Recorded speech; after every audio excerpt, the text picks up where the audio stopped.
आज हम पढ़ेंगे ब्लड के बारे में। ब्लड होता क्या है और इसका कार्य क्या है। तो ब्लड का मतलब होता है रक्त। इसको हिंदी में क्या कहते हैं? रक्त कहते हैं और उर्दू में कहते हैं लहू। ब्लड का यह एक प्राकृतिक कोलाइड होता है। प्राकृतिक कोलाइड का मतलब होता है, यह एक प्राकृतिक कोलाइड है। प्राकृतिक कोलाइड क्या होता है?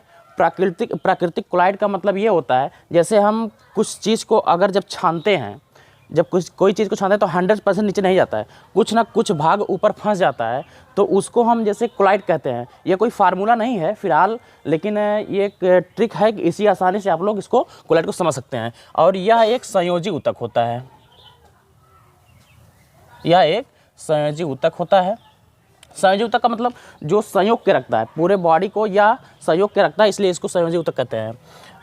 इसका पीएच जो होता है 7.4 होता है। अब देखिए, जिसका पीएच 7 पॉइंट से नीचे होता है वो एसिड होता है, लेकिन अगर 7 से अगर ऊपर होता है तो वो बेस में चला जाता है, इसलिए क्या है, ये क्षार होता है।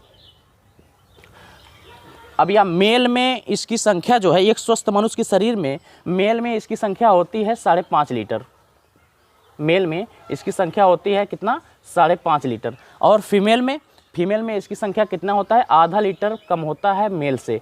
5 लीटर इसकी जो है संख्या होती है फीमेल में। और यह अब देखिए कि इसका निर्माण कहाँ होता है।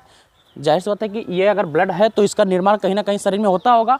तो इसका निर्माण कहाँ होता है? हमारे शरीर में जो, जैसे हम कुछ मीट वगैरह खाते हैं तो हड्डियाँ होती है, तो हड्डियों को अगर तोड़कर हम उसको देखेंगे तो बीच में जाली लाल नुमा रहता है, तो उसको हम क्या कहते हैं? बोन मेरो या अस्थि मज्जा। बोन मेरो में इसका क्या होता है? निर्माण होता है। लेकिन बात करनी है उस बच्चे की जो भ्रूण में है, जो भी पैदा ही नहीं हुआ है, उसका ब्लड कहाँ से निर्माण होता है? तो उसका ब्लड होता है निर्माण कहाँ पे? लीवर में। देखिए, अब इसको देख लीजिए, ये भ्रूण में जो बच्चा होता है उसका कहाँ निर्माण होता है? लीवर में। अगर इसे अब बोन मेरो में जो एडल्ट लोग होते हैं, जैसे वयस्क लोग, इनका निर्माण कहाँ होता है? बोन मेरो में, अस्थि मज्जा में इनका निर्माण होता है। अब इसका जो है कार्य क्या होता है? अब कार्य के बारे में देखेंगे। यह पोषक पदार्थों को, पोषक पदार्थ का परिवहन करता है। क्या करता है?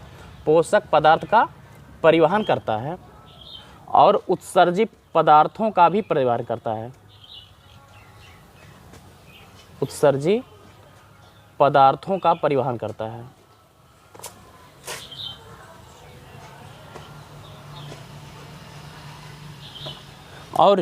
और गैसों का परिवहन करता है। जैसे गैसों का मतलब ऑक्सीजन को ले आना और कार्बन डाइऑक्साइड को ले आना, तो गैसों का भी परिवहन ब्लड ही करता है।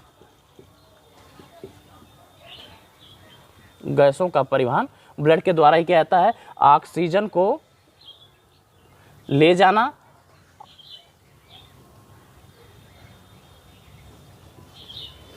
और कार्बन डाइऑक्साइड को क्या करना है? ले आना, इसका कार्य होता है। अब देखिए, हमारे शरीर में होता है कोलेस्ट्रॉल। कोलेस्ट्रॉल क्या होता है? जैसे हम कुछ वसा वाली चीज़ खाते हैं, जैसे मान लीजिए कि काजू बादाम किशमिश वगैरह खाते हैं, तो उसमें जो है तली चीज़ होती है। जैसे मान लीजिए कि जो चिपचिपा पदार्थ होता है वो जा कर के हमारे हार्ट पे बैठ जाता है। अब इसका नॉर्मल वैल्यू होता है 200 mg प्रति डेसीलीटर। अब देखिए, जब पैथोलॉजी पे हम जब जांच कराने जाते हैं तो इसको हम डेसीलीटर में नापते हैं। डेसीलीटर में इसको नापा जाता है और इसका जो है नॉर्मल वैल्यू कितना होता है? 200 mg प्रति लीटर होता है। अब इसी को जैसे मान लीजिए कि ये चिपचिपा ज़्यादा हो जाता है, तो यह होता क्या है कि हार्ट पे जाके बैठ जाता है। जब हार्ट पे बैठ जाता है तो इसी से क्या होता है? हार्ट अटैक होता है। और इसको जो है हीमोग्लोबिन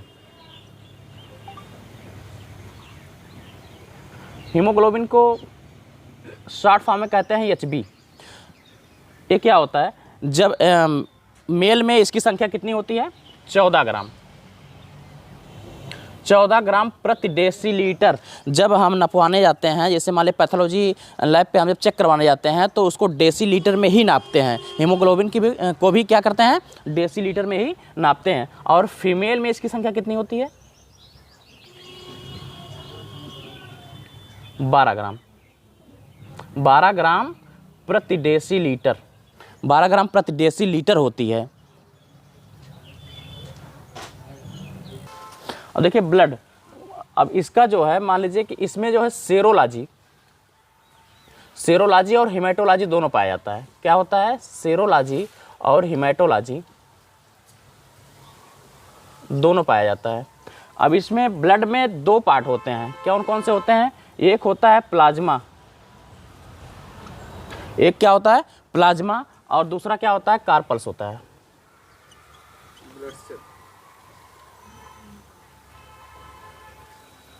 कार्पल्स होता है, प्लाज्मा और कार्पल्स। अब देखिए कार्पल्स का मतलब होता है रुधिराणु।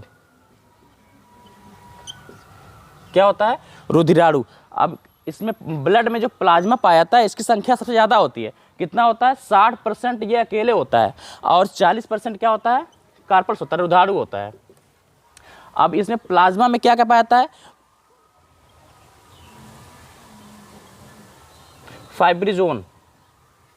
फाइब्रिजोन होता है, और एक होता है प्रोथ्रोम्बिन।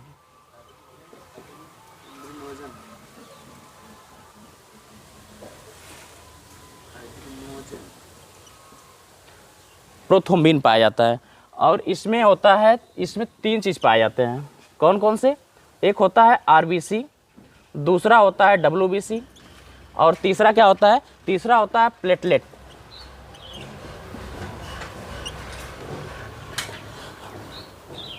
आरबीसी को हम कहते हैं एरिथ्रोसाइट।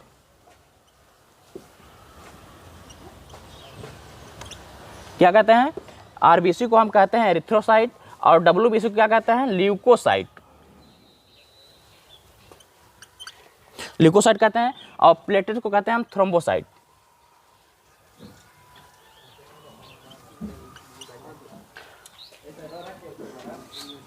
अब देखिए इसका जो है ये 50 लाख अकेले होता है। कितना होता है, 50 लाख, 50 लाख अकेले होता है। और इसकी संख्या जो है कितना होता है, 10,000,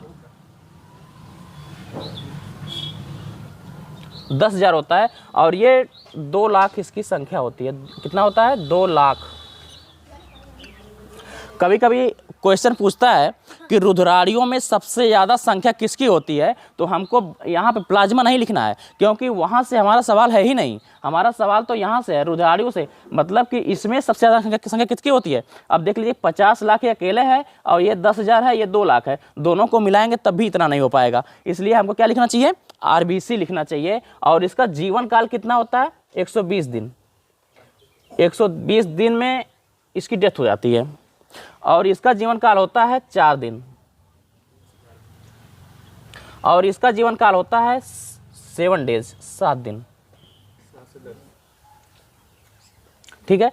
अब देखिए, अब सवाल ये पैदा होता है कि अगर 120 दिन, 4 दिन और 7 दिन में ये सब मर जाते हैं तो फिर हमारे शरीर में ब्लड कहाँ से बनता है, जाहिर सी बात है।